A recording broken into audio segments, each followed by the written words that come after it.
There are thousands of mysteries out there just waiting to be solved. And we want you to join us over the next 20 minutes as we attempt to get right into the heart of some more of them. We investigate the mystery of time travel and unveil our own time machine. If you've ever been spooked by things that go bump in the night, we have the answers. And if you've a broken watch or household appliance, fetch it now, because Yuri Geller will attempt to fix it with the power of the mind.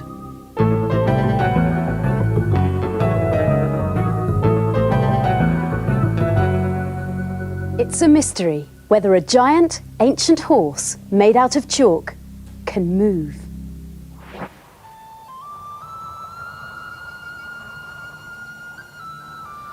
You may have seen one of these yourself. This is a chalk horse. In fact, there are many of these giant chalk figures all around the country. There are also many mysteries attached to them, and this is the oldest, most mysterious of them all. This is the Uffington White Horse in Oxfordshire, and in the next few minutes, I'm going to prove to you that this chalk horse actually moved.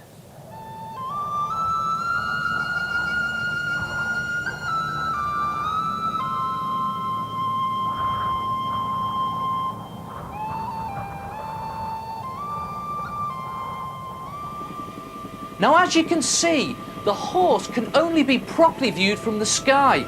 Yet it was built before the invention of planes or helicopters. So how did whoever made it know what it looked like?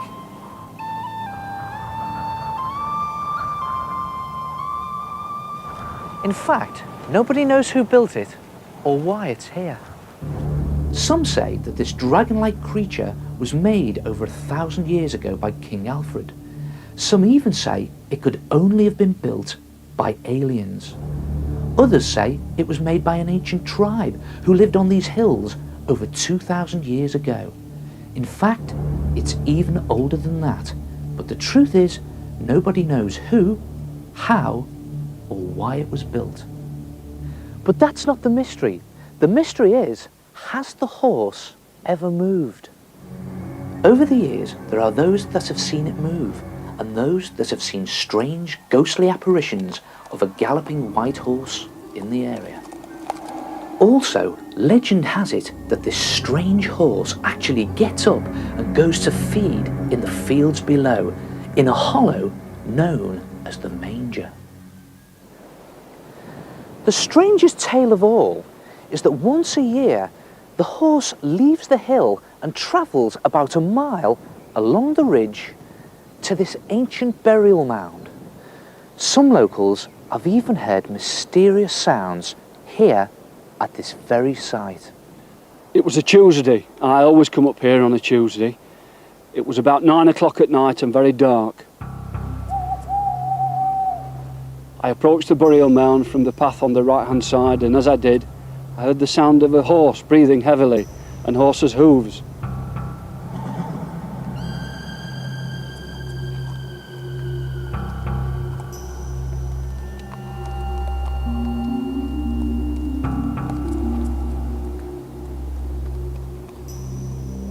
Didn't hang about to see what it was. So what do you think? Could it have been the chalk horse? Could this chalk horse have ever really got up and moved? Well, Neil is now going to prove to you that it has actually moved. But not how you think. Now, this is David Miles, an expert from the Oxford Archaeological Unit. David, has the chalk horse actually moved? It certainly has. We've got the archaeological evidence. So how far has it moved? At least a metre. So how has it moved then? Well, it's moved because, as you can see, it's built on a steep hill. And over the years, the earth has washed down and it's filled up the lower part of the belly of the horse. And then, as people have come along to clean the horse, to make it white again, they've gradually moved the shape up the hill as it's silted up down below. So there it is. We still don't know how or why the chalk horse was built, but we do know for sure, over the years, it has moved. By about this much.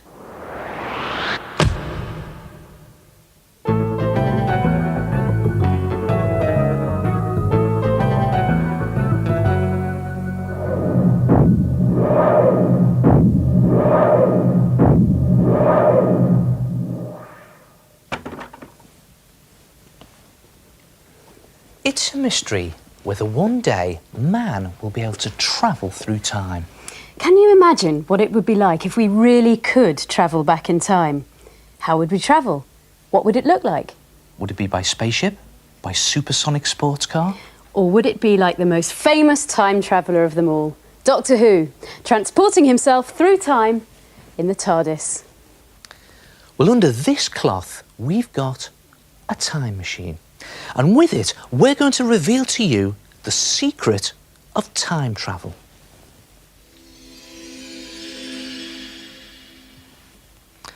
Now, before you laugh, with this equipment, you really can go back in time. Using this to look up at the stars in the night sky, you are actually travelling back in time. Sounds weird? Well, just consider this. Everything takes time to travel. Take this football. It'll take just a couple of seconds to travel a short distance. Sound also takes time to travel. The sound from this clap takes a split second to travel to your ear. And light, that also takes time to travel. But it travels at an amazing speed of 300 million metres in just 1 second.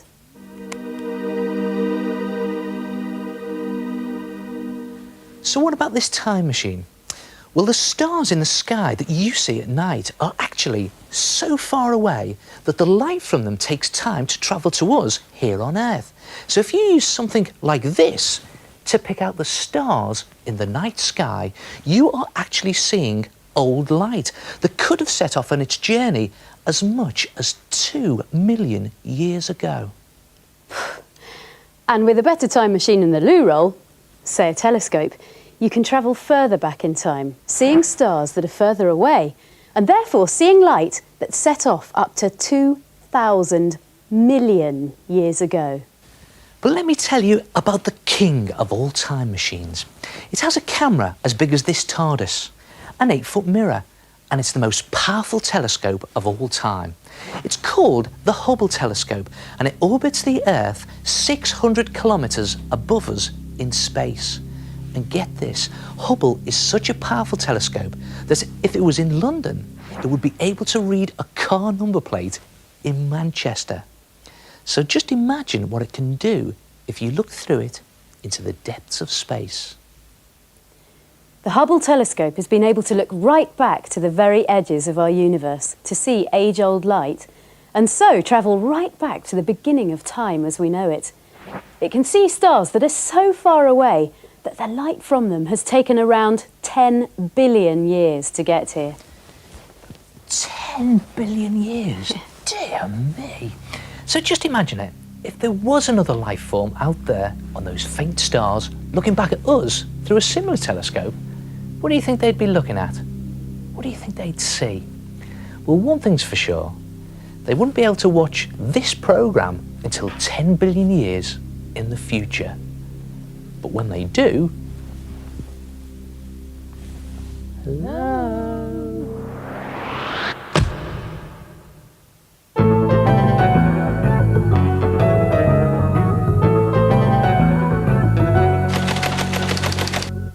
Hi, my name is Tony O'Reilly. I come from a small town in Shropshire called Wem.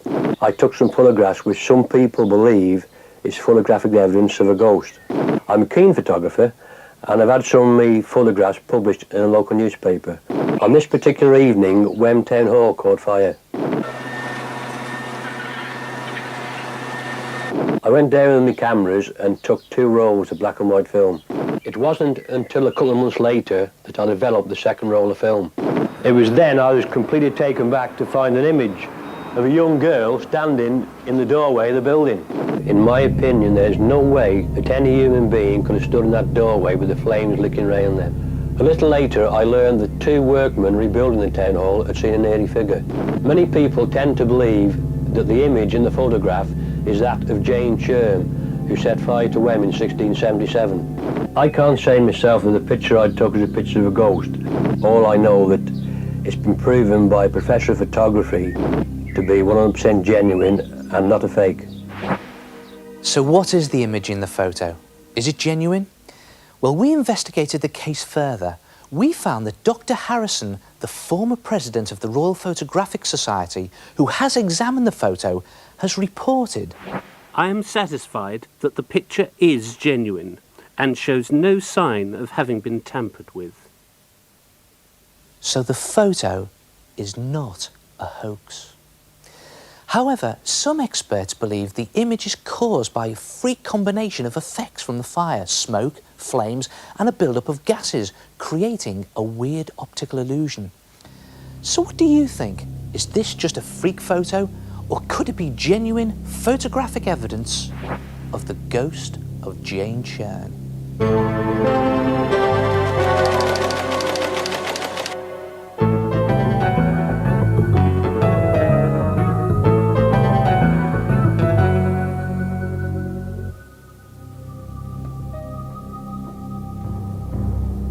It's a mystery what you can do with the power of your mind.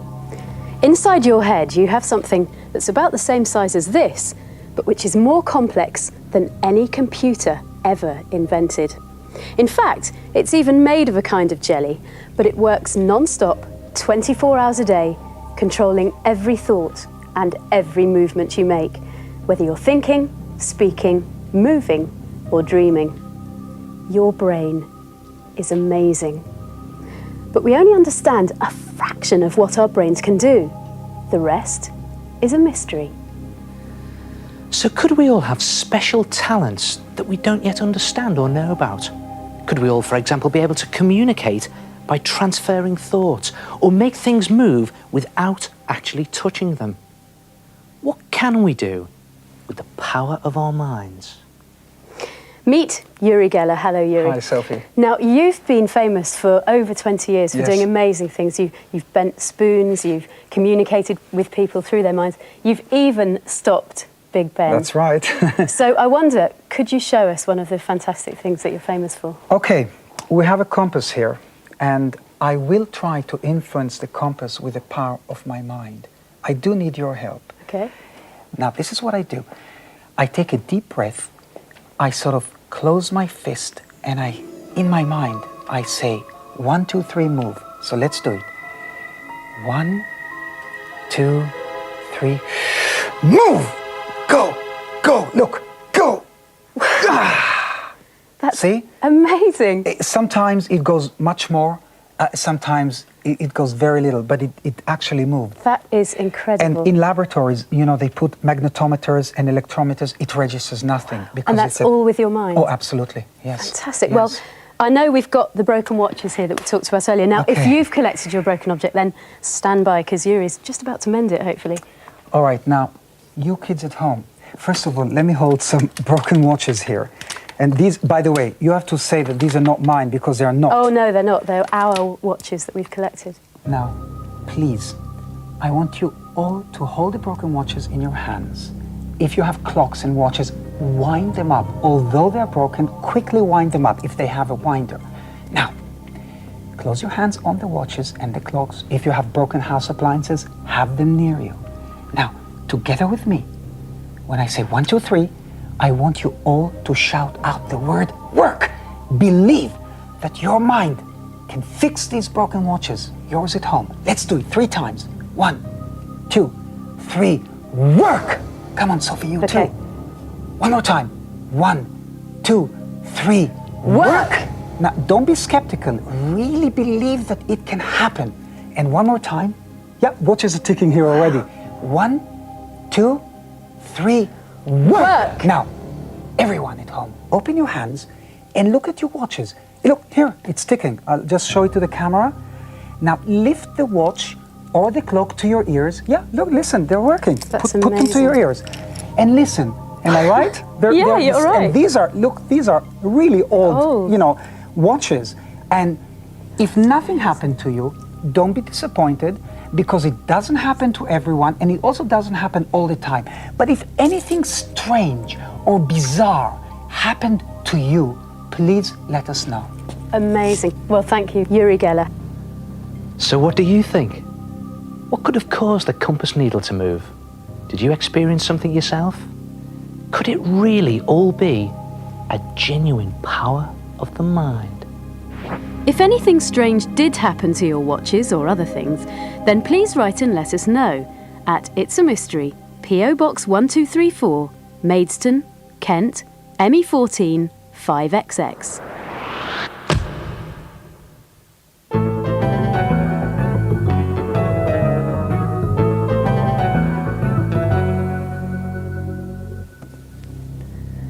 It's a mystery to me why things go bump in the night. Now, how many times have you been in this situation? You get into your bed, you turn off the light, you tuck yourself in, and you settle down. And then it starts to happen. You hear a noise.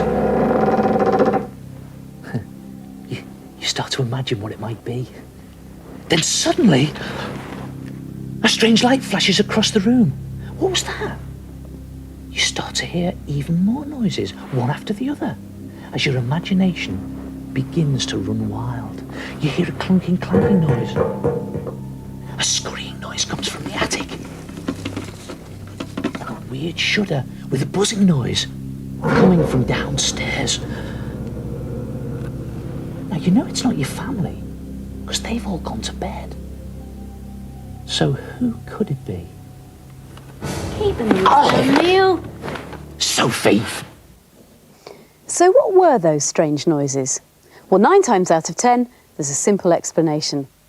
That creak was probably a loose floorboard on the stairs going back into place. The strange light flashing across the ceiling was likely to be just the headlights of a passing car.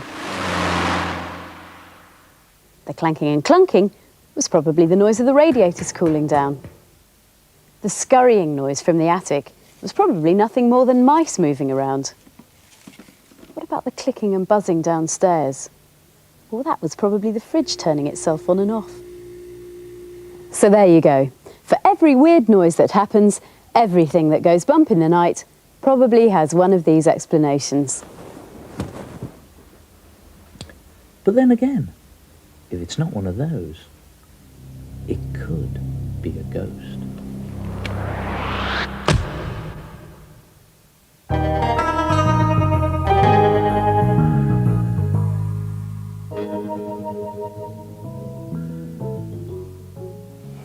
Well, that's another collection of mysteries solved, and there's still lots more out there to intrigue you. We hope that you've enjoyed solving some of the world's mysteries with us, and that we'll see you again quite soon. Before we go, Neil, I've got a mystery for you.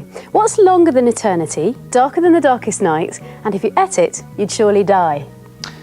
Well, there's nothing longer than eternity, and nothing darker than the darkest night. Exactly, and if you ate nothing, you'd surely die. Of course, nothing. Very good. Mystery solved. Last week's final mystery was, how did a stripy football scarf, 5 black buttons and a carrot appear on a lawn if no one put them there? The answer is, they're the leftovers of a melted snowman.